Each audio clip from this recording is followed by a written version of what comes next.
संत सोच लेना किसी के बारे में कि कल्याण करना ही करना है, तो उस संत को, उस महात्मा को चाहे कुछ करना पड़ जाए, वो हमारे जीवन का कल्याण करके ही रहेंगे। अब रामानुजाचार्य जी ने सोचा कि देखो इसको ना रूप में आसक्ति है, मिल गया मुझे बहुत बड़ा भक्त, बोले इसको रूप में आसक्ति है। और यदि इसे देखो, ये रूप में आसक्ति होने के कारण ये पत्नी से इतना प्रेम करता है, बोले यदि इसे भगवान का रूप मैंने दिखा दिया तो ये फिर इसकी आसक्ति भगवान में हो जाएगी।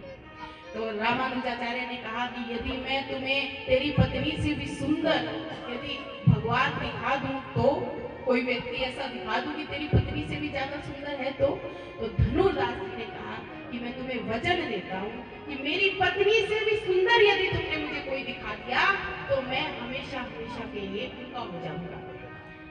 तो रामानुजाचार्य ने कहा कि चलो आओ हमारे पास, पालकी के पास लेकर आए और भगवान ठाकुर जी को हाथ जोड़कर कहा कि हे ठाकुर जी, आप इसका कल्याण करना, कि मैंने संकल्प लिया है कि मैं इसके जीवन का कल्याण करूंगा, तो आप थोड़ी कृपा कर देना। अब जैसे ही पालकी का पर्दा उठाया वैसे ही श्री ठाकुर जी का मुस्कुराते हुए धनुर्दास जी को दिखाई दिए।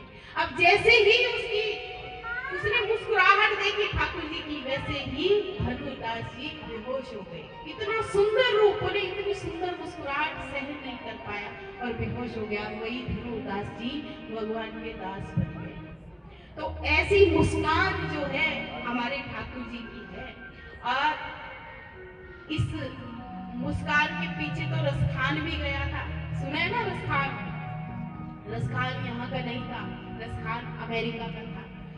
अब कोई पान दिल्ली आया था, वो दिल्ली में किसी पान वाले की दुकान पे आया और छोटा सा चित्र देख लिया ठाकुर जी का। चित्र देखकर मोहित हो गया, पूछा कि ये कौन है इतना सुंदर बालक? और फिर सब कुछ छोड़ छाड़ के कहाँ चला गया? वृंदावन चला गया। और इतने पद लिखे उसने, जियत फिरत झुकी झुकी फिरत, बोले कि ये जो है ना लौटता पड़ता वृंदावन में घूमता फिरता है। ठाकुर जी के बारे में पता नहीं कितने पद उसने लिखे। तो ठाकुर जी की ये अदा है, लूटने की अदा। ठाकुर जी कहते हैं कि एक बार आ तो जाए कोई मेरे पास, फिर मैं देख लूंगा। जाते हैं ना लोग वृंदावन, बोले ये लूटने की जगह है। और सबसे पहले लूटने का काम कौन करता है? ठाकुर जी तो लूटते ही लूटते हैं। ठाकुर जी के पास जब पहुंचोगे ना, तो ठाकुर जी तो अपनी अदाओं से लूटते ही हैं, लेकिन सबसे पहले लूटने का काम वहां सीमा जो वृंदावन के वहीं से शुरू हो जाती है। कौन लूटता है? वानर।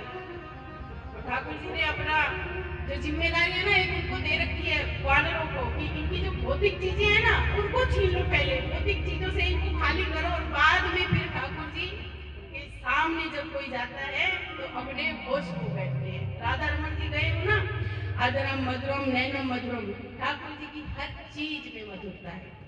ठाकुर जी के चलने में मधुरता,